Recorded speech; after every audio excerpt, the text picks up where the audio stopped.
Okay, welcome to Board of Health for the month of August. We are at quorum, so we're going to go ahead and get started. So just for folks that are off screen, just be aware that your vote counts and matters. So we will need you weighing in when we are at points in the meeting where we need to take a vote. So I don't believe we have anybody for privilege of the floor. So I'm going to move ahead with approval of the July 26th meeting minutes. So I'll need a first and a second to approve as written. I have a first from Sue, a second from Melissa. Any discussion? Items that need to be changed? Okay, all in favor as written. 1, 2, 3, 4. I think that's unanimous. Yep. Okay, great. Thank you. Brenda, hello, welcome. And we'll move to you for the financial summary. Hi, good morning or afternoon, I guess. I included the July or month 7 of the financial report for you. We are in the midst of, while it looks the same, we're in the midst of switching systems. I'm on a third try here, hopefully for the next report. Where this report is located is no longer used by the county, so they've had to make some changes and they are making additional changes. So hopefully it will continue to look the same. Nevertheless, the July report is included, which is about 58 1/3%. I don't have a whole lot to add to the report. Things are we're still waiting for the finance office to do some posting to the system as far as resolutions, one of which is the really large dollar figure for the COVID testing bills, which is what's really throwing off the 4010 public health admin account. Hopefully that correction will show up next month. And we are busy filing claims right now. And next month, hopefully we'll show something a little different. Again, it depends when we finish and when it actually gets posted in finance. So all of these numbers are pulled from the county financial system, not our internal system. Don't really have anything else to report. Great, thanks, Brenda. Any questions on this from board members? Okay. Let's go ahead and move ahead with reports then. I'm sorry, Sam, did you tell me, is somebody speaking for Frank? Is that you, Ted? Oh, no, I'm not speaking for Frank. I'm speaking for Sam. Oh, for Sam, okay. Is there anyone that is going to do the administrative report or just? It could be me. Okay, Frank was at a conference in Atlanta last week and is on vacation this week with his family in North Carolina, since he was already so far south. I don't think he has anything to add. You're already going to handle bylaws, was my understanding. We'll talk about that later. I don't think he had anything additional to report. Okay, great. Thank you. Okay, health promotion. Now, Ted, you're up. Yes, thank you. So we don't really have anything to add to our report, other than to say that we are going full steam on the community health assessment, community health improvement plan, and hope to provide some update on that, some more substantial update on that at the September meeting, both here and for the Health Planning Council.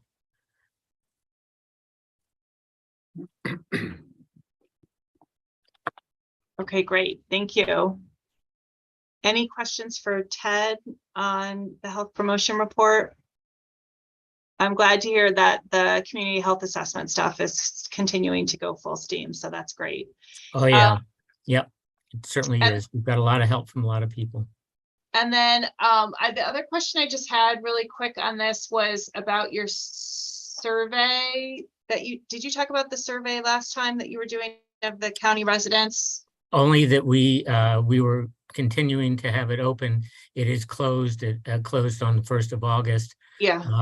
And we are in the process of crunching the data. I don't really have any updates on that. Okay. I think I think there were about 1,500 valid surveys. Great, So we've got a good number to work with. great. Okay, great. Thank you. Okay. Any questions for Ted in addition to that? And it looks like Dr. Claypack is on vacation as well. So I guess for that, let's, as board members could just take a look at his report. And I don't know if there were any questions in that anyone wanted to raise that other staff members could respond to. Okay. It's Claire, Division for Community Health. Hello. So I don't really have anything to add to the report. I would just highlight that we're still in a low CDC community level for COVID-19, and that we currently are monitoring the growing monkeypox outbreaks, and we currently have 3 cases in Tompkins County. Happy to answer any other questions if they arise, but I did, our communicable disease specialist, Rachel Buckwalter and M. Edmonds are both not able to join today, so I got a bit of an update, but I can try my best to answer any questions or get responses if I can't answer them. And I see there is one from Melissa. Hi, Claire. The new school guidelines say that day 1 of isolation is on the first day of testing, regardless of when symptoms start for school, or day 0. Is that what you guys are using? We're following CDC guidance. I didn't think that it changed. I'll send you the school guidelines so you thank can you. see. Yeah. Because that was the one thing I noticed that was changed. Otherwise, I followed everything. So I'll send Thank you. Thanks. Sue. I was noticed, hold on.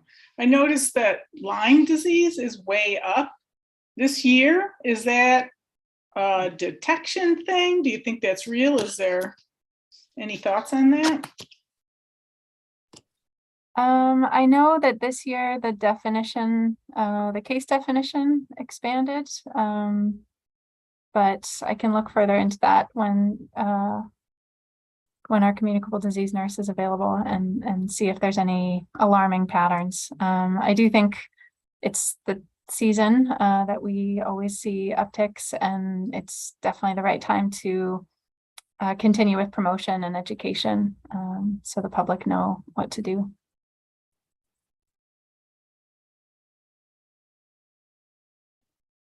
Great. Thanks, Claire.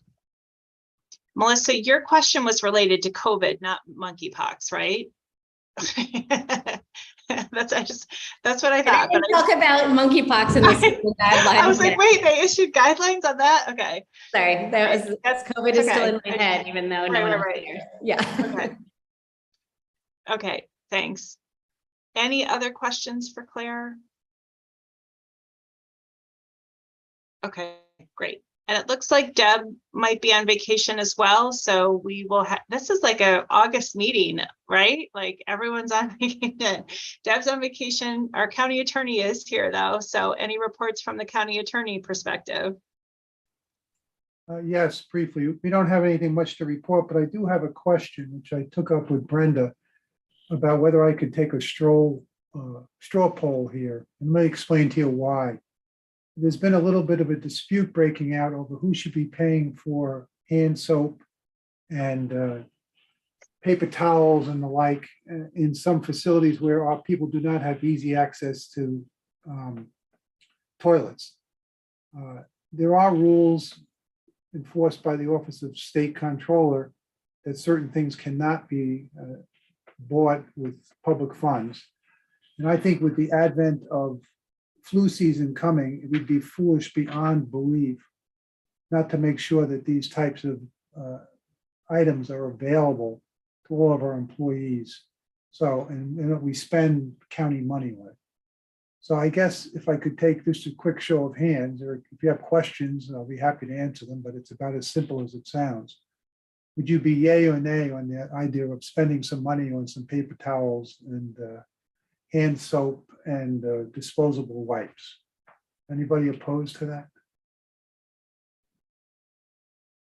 So I guess, I mean, I'll start, like, philosophically, no, I'm not opposed to that, but I feel like I need a lot more information for, the Yeah. Board of Health to sort of officially weigh in on this. I don't want an official weighing in. I'm just asking, generally what people think, to guide me in my thinking on it. Because I'll be candid, I think we just should do it, and it's a relatively modest amount. There's already a men's or women's room nearby. We don't need to worry about it, but there are some places where our workers are just far enough removed that I'd like to make this available to them with public funds. And there's actually a dispute going on about this. I'm not the one who engendered this. So it's not a formal vote by you folks. It's just hearing if anybody has a different view of things. I'd like to hear them out. What does it say about deafening silence? Oh, Ed, okay. Well, this is not a vote for anything. I'm just not sure I really even understand the context of this. The people who work, our county employees who work over in the courthouse, do not have really access to a private facility for their toilet needs. So it's a public place where they go. And what they've done in recent times is they've been, I don't know who's doing it, whether it's the head of the clerks, has been buying these kinds of supplies and making them available in the workspace of our employees in the courthouse. That has been challenged on the theory that it should be paid out of the workers' own pockets. I'm astonished, but I just want to make sure that I'm not off the rails totally when I say, if ever there was a case where we should be doing this, where they meet the public regularly, we should spring for the $10 or $20 a month, whatever it is, and not worry about this Office of Comptroller coming in and trying to penalize anybody. See, my job is not all exciting, as you're seeing. So, and that's it. It's about as simple as that. And I think, as I say, if we can put this stuff in the men's and ladies' rooms, we'd be foolish not to. Okay, so no one wants to buy paper towels for the courthouse bathrooms. Is that the? Well, somebody's been doing it and then sort of getting a reimbursement from the county, and a red flag went up on it. Never even entered my mind to think about it before. So, I mean, if nobody's really solidly against it, I'm going to basically make a recommendation that we go ahead and do the prudent thing. I won't cite you folks. I just want to make sure that what I'm proposing is not really far outside the boundary line. And I mean, guess sorry, go ahead, Melissa. you're probably gonna say the same thing as me, so go ahead. No, go ahead. I guess I'm wondering why the county is not paying for, I think people should have paper towels and toilet paper in a bathroom, right? But I wonder why the courthouse isn't paying, or the county isn't paying for paper towels. And That's such a weird fight, no, the courthouse is unique because it's a county building, and yet the Office of Court Administration has certain responsibilities and rights and what have you, which I don't want to get into. It's crazy. And that's really where this issue first arose. And they're saying, well, why can't we just get reimbursed for this? And I have no good answer for it. But there are some people who, for example, our night staff, cleaning staff, technically, they have someplace where they keep their stuff. We should be making stuff available to them in their locked room or whatever, it seems to me. So they come in at 3 or 4 in the morning. They don't have to go find a men's room somewhere and use something that maybe claim they shouldn't be using. It's bizarre. I'll be the first to admit it. I'm just not exactly. Ed, I want you to be careful, okay? I'm Go just not ahead. exactly sure if this represents a Board of Health action Right. or a vote. It's not an action or a vote. Yeah, no, or a public health, public health. I guess a item that would kind of, it doesn't seem like it has public health concerns or health issues that would arise to our level to discuss even, but I'll leave it up to Christina.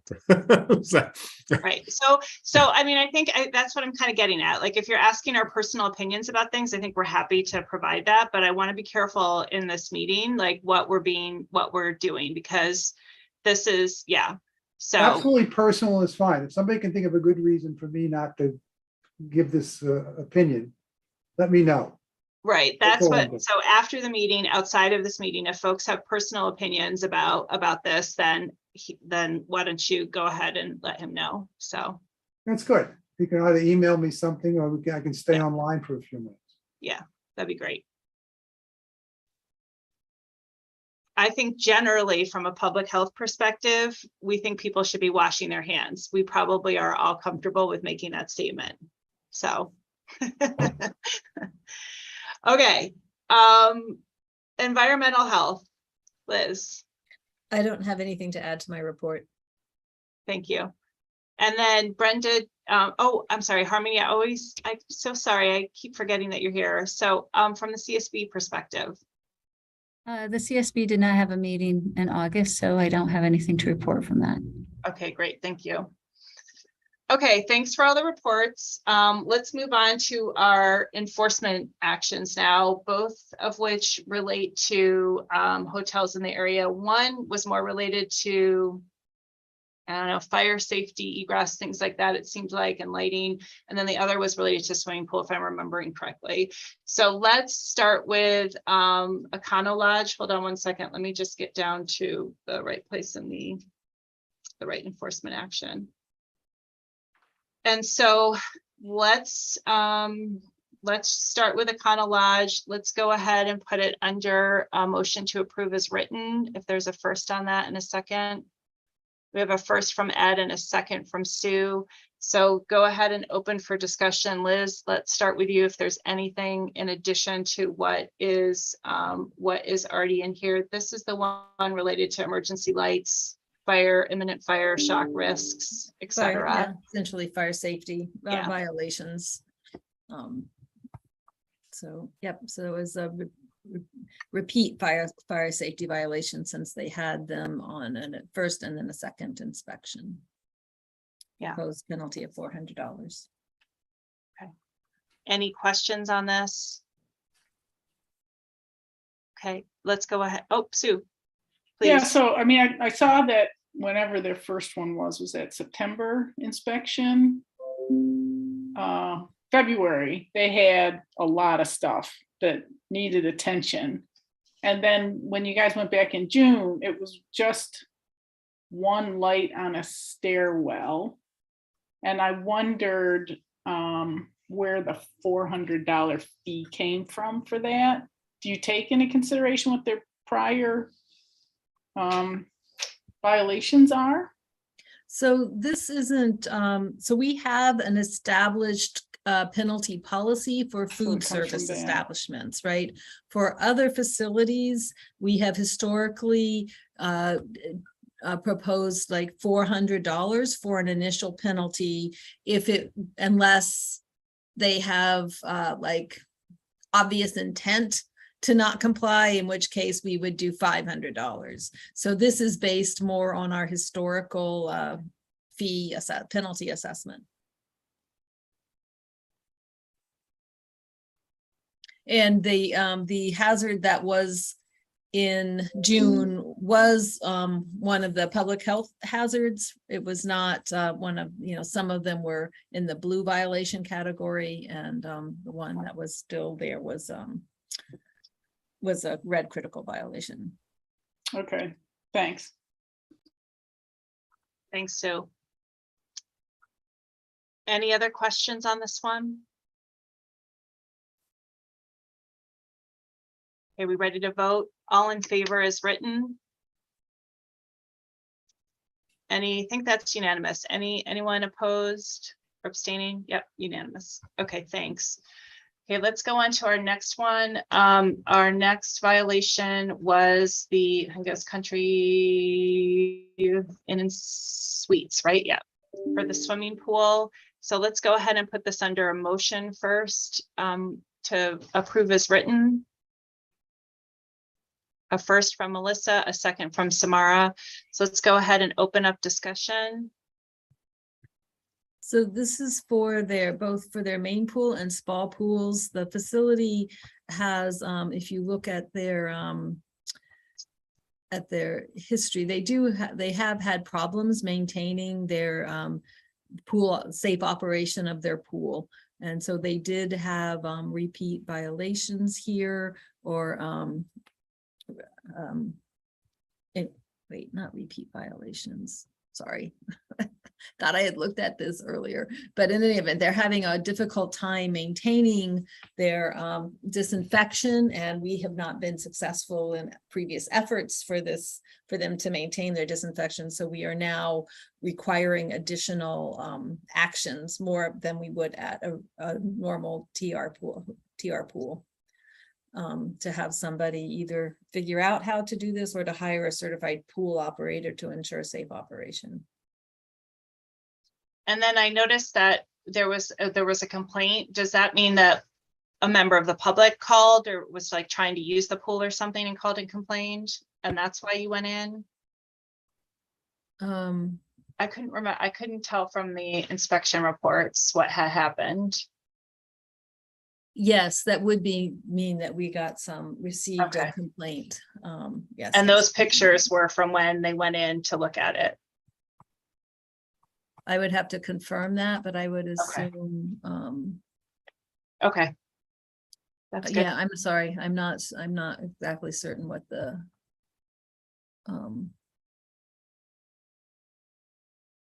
yeah, actually it okay, does say the pool was green. So I assume that Yeah. those are our pool photos that we Photos. took. Okay. And Any it also, Go ahead, also Sam. looks like they opened up before a pre-inspection, right? Which seems This is pretty a egregious. violation of Board of Health orders. I'm sorry, I thought I had read this more carefully than I did, I guess, this morning. I noticed I knew we have the concern with the operation of the pool, and they have, for a variety of reasons.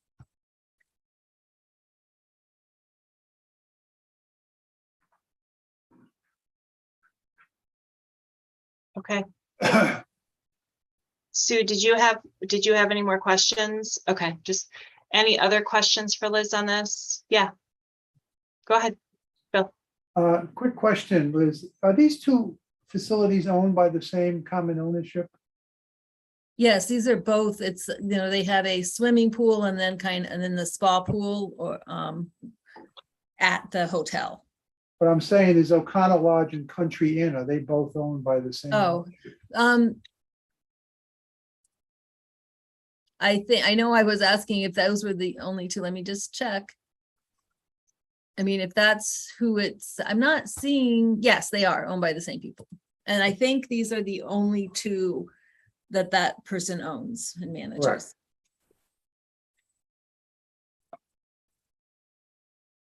Okay, any other questions?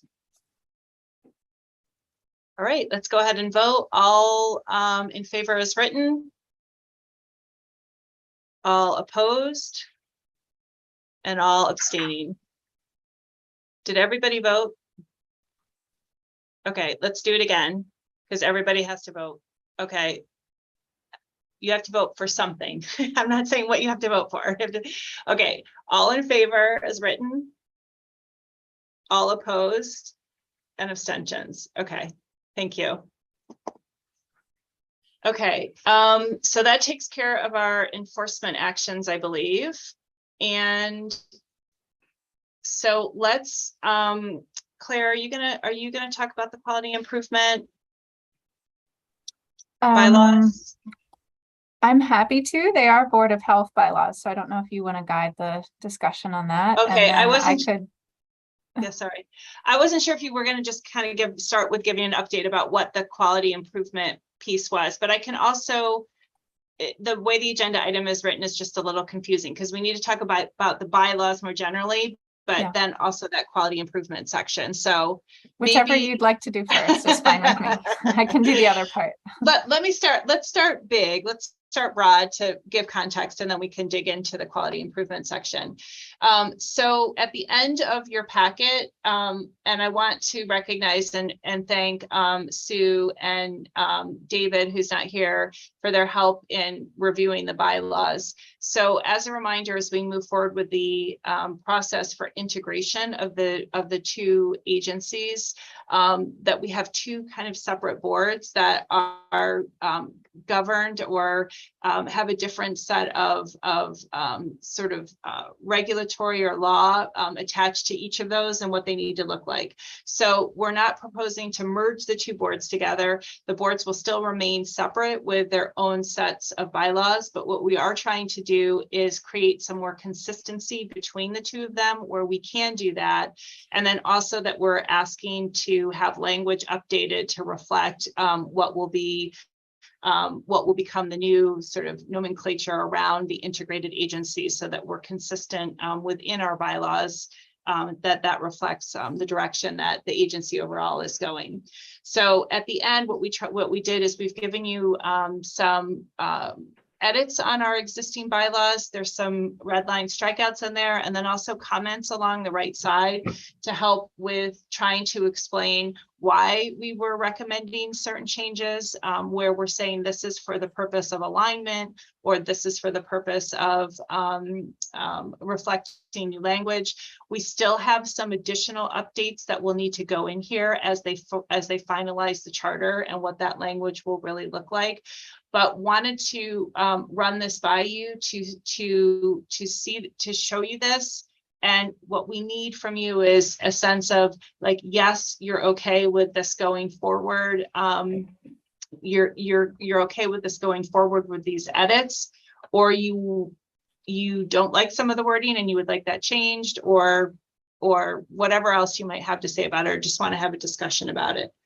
So I'm hoping that folks had a chance to take a quick look at it. And if there's anything in here that you'd like to discuss, that we can go ahead and do that. And Sue, I don't know if I did that justice, or if you have anything you want to add to that. No, I think it's fine. Some of the work that we did was obviously focused on the idea that we will be merging these departments while being independent. So in some respects, there's a little bit of a balance, but we are trying to bring the language together as much as possible. Yeah. And also bring it into 2022, because there's some places where we still have to put things into the local newspaper, but there's also things that we do electronically now. So wanted the bylaws to reflect that as well. So. And there are some things that are written in public health law that we can't change. Right. Okay, so any questions or concerns about any of those? Okay, so I think the biggest points for discussion in here that we need to speak with the board about actually has to do with the board meetings, and also term limits. So one is, you can see section 6.0.01 is making some changes that to be consistent with the CSB, and it's also reducing from 4 meetings to 3 consecutive regular meetings. If you miss that many, that would be sort of grounds for dismissal from the board. So wanted to draw that to everyone's attention, and I'm particularly drawing it to the attention here because we do have a lot of clinicians on our board who sometimes aren't able to attend because you have other duties. So we wanted to make sure that that wasn't going to be, wasn't going to pose a huge barrier for you to continue to participate.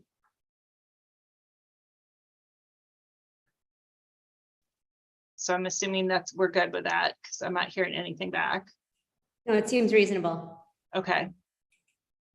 And then the other piece that we'll need to talk about is the term limit piece, which the county clerk has asked us, or the has asked us that we have to make a decision, that they don't want a situation anymore where things are going to the legislature for decision on this. So we either need to have term limits or no term limits, but not the in-between. So wanted to get a sense from the board about which you would prefer.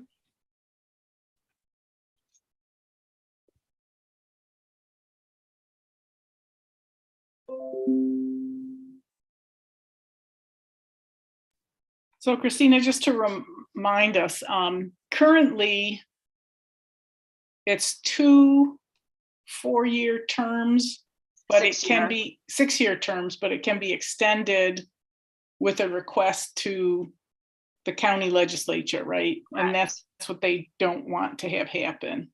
Right.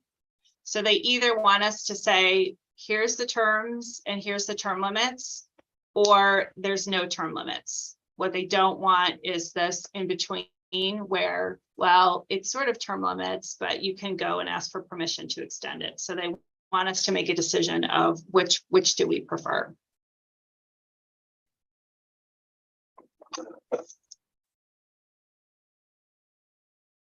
So maybe we can debate, like, do people have strong feelings on term limits or no term limits? So basically it's 12 years or as many years as you would like, as many terms as you would like.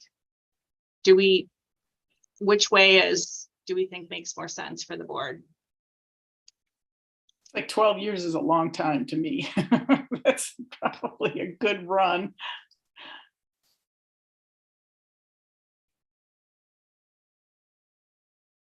Are there concerns with folks for putting term limits on?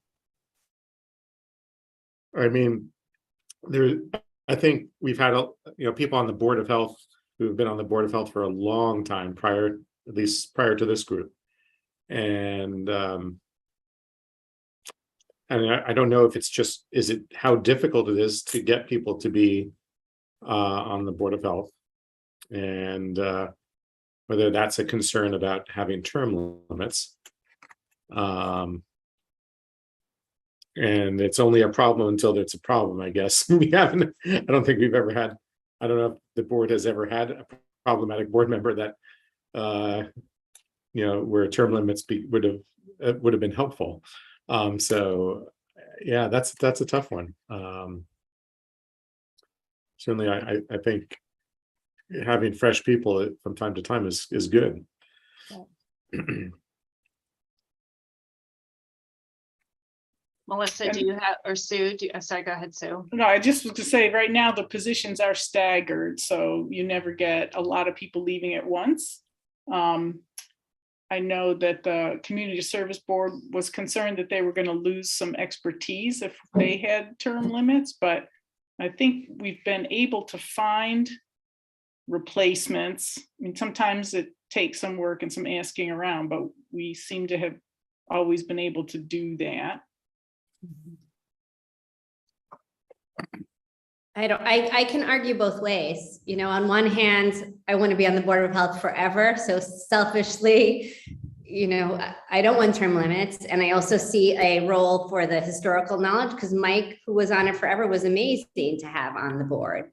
But I also think having fresh people and having a turnover is okay too. So I don't know if that's not helpful though. Samara, do you have any thoughts or preferences? I'm kind of also on the fence, for the same reasons. I kind of value having experience, but also want to leave a space for new people. So I'm not really sure what the right answer is.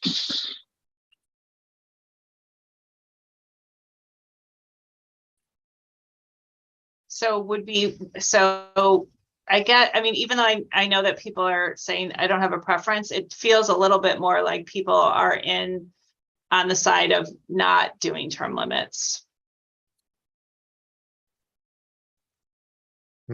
Is that fair, or is that not what I'm hearing? I think I'm 50-50 on it. So yeah. So let me reframe it then, is that if we're 50-50, then should we err on the side of flexibility, which would be no term limits, as opposed to being restrictive? like if we don't feel really strongly one way or another, would we rather give ourselves flexibility or constraints? I mean, personally, I'm in favor of term limits because I feel like that fresh blood is useful and interesting.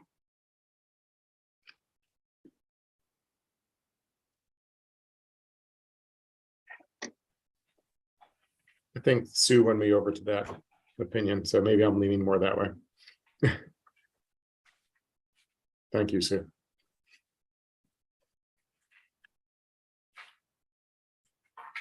Okay, so I hear 2 that are in favor of term limits and 2 who are still 50-50 basically.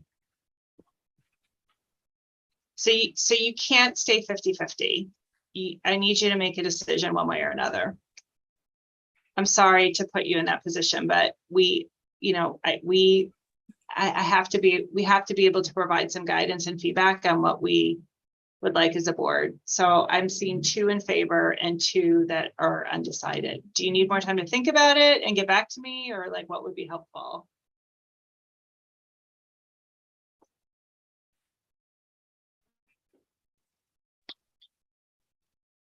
Okay. Go ahead, Melissa.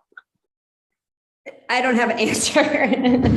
So go. So maybe you can win me to one side, Samara. I don't know. Yeah, I mean, I'm pretty new, so I don't know. I guess I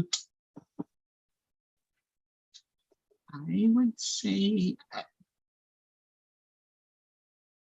yes towards the term limits, I guess, at this point.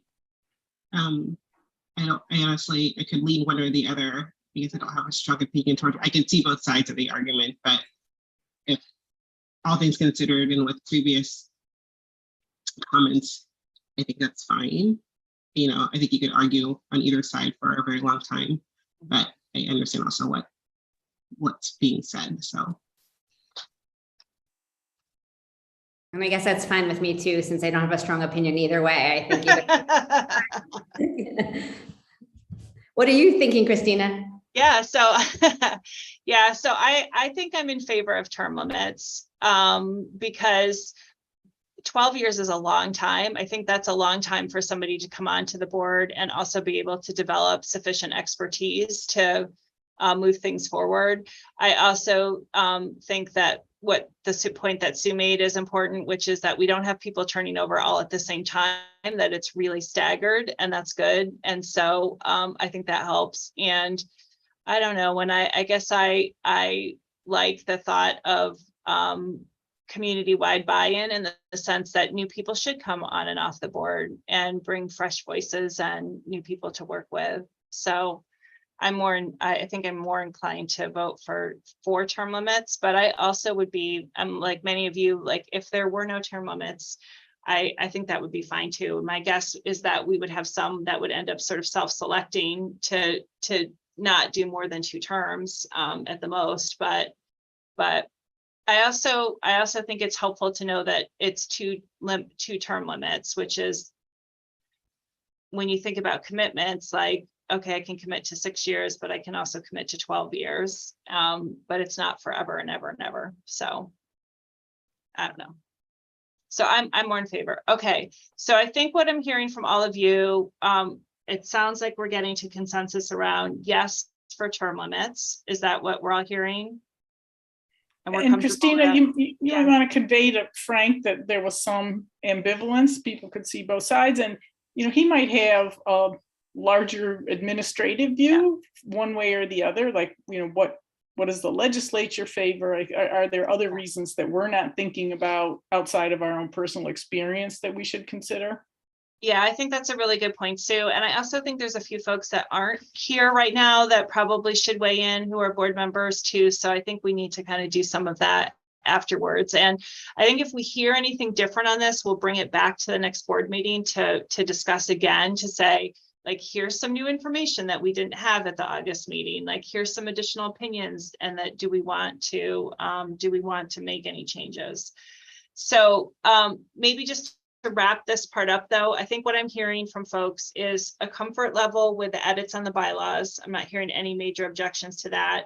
And that right now, based on the information that we're leaning toward the use of term limits pending additional information from Frank if he feels like there's other things we need to be considering, or voice input from our or voices of our other board members who aren't here today who might have differing opinions. And that if we need to bring it, if there's additional discussion that needs to happen, we'll tackle that in September.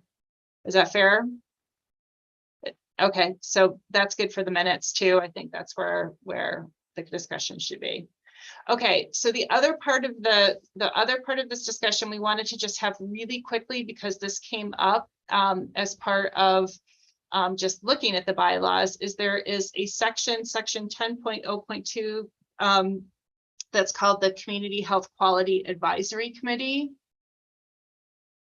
So I questioned this because I said, we don't have this, we should remove this. And then remember that I'm actually been signing off on meeting minutes from from this committee, and I think just never put two and two together that this was actually part of our bylaws. So the other part of this is that there is some requirements in here about interaction with the Board of Health, particularly around some of the appointments of who is in fact on that committee. And we just with the stuff happening with COVID, et cetera, some of that's fallen by the wayside. So Claire and I just touched base before the meeting and thought we should come back together and just re-educate ourselves on what is this committee, what's it doing, and some of the changes that have occurred since the last time we actually talked about it. So Claire, that is my springboard to turn it over to you. To bring everybody up to speed. Thank you. Thanks, Christina. Yeah, so I'm just looking at the text from the Board of Health bylaws on this committee. The committee is really meant to establish and assure standards of care and meet at least quarterly to do the following: review policies that pertain to the delivery of healthcare services provided by the agency, and when revisions are indicated, recommend such policies to the Board of Health for adoption. Also conduct clinical record review of safety, adequacy, type, and quality of service. And then report the review findings, conclusions, recommendations, and actions to the Board of Health for necessary action if applicable. And then also to assist the agency in maintaining liaison with other healthcare providers in the community.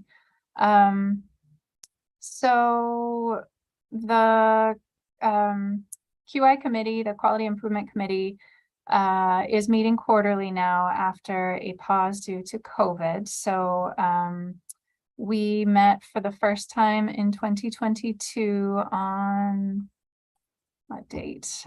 June 14th. And kind of picked up where the committee was and took notes which have been approved by Christina. Thank you for your review of those. I think we're still in the process of kind of getting the group to where it needs to be after COVID. And there were some membership changes that happened as some members left.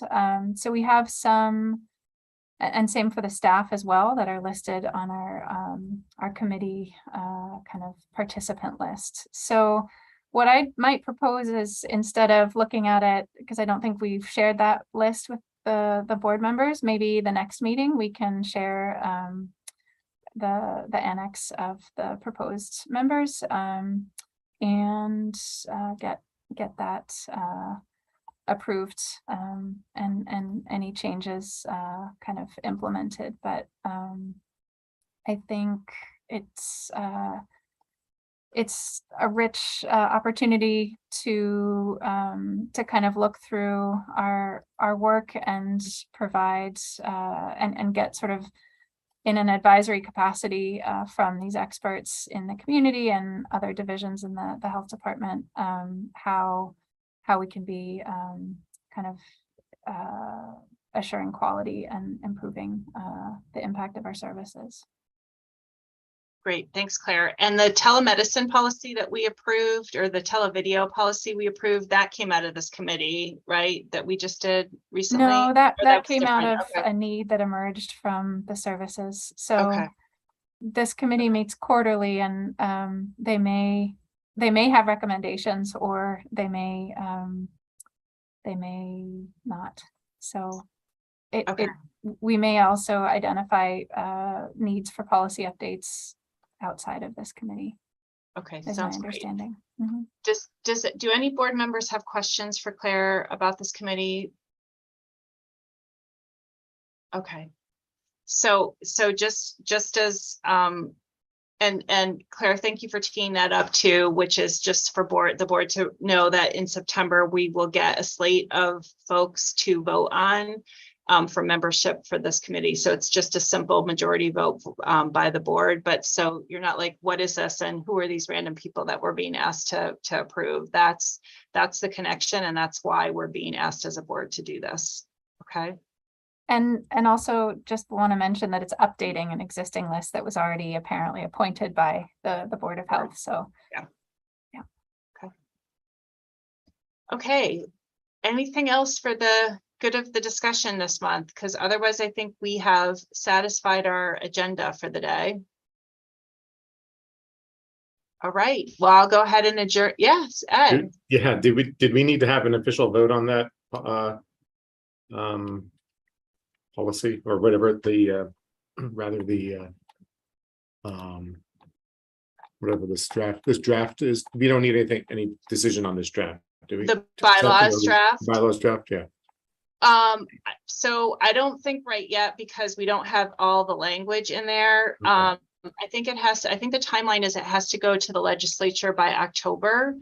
And so what I would like to report back to Frank is that based on the edits that we have right now, that there's no concern from the board that if we need to put it to official vote in September, we can put it to official vote in September. But the other piece is to just we need to have we need to finalize the term limit discussion. Okay. I think that's a really big piece. So what we'll do, Ed, is I think the answer is that yes, at some point we need to have a formal vote on it, but let's hold that till September so that you're voting on actual language. So if you have any concerns with the actual edits that are in there right now, make sure to let me know, because we'll do some sort of cleaned up version that this is exactly what we're voting on at the next one.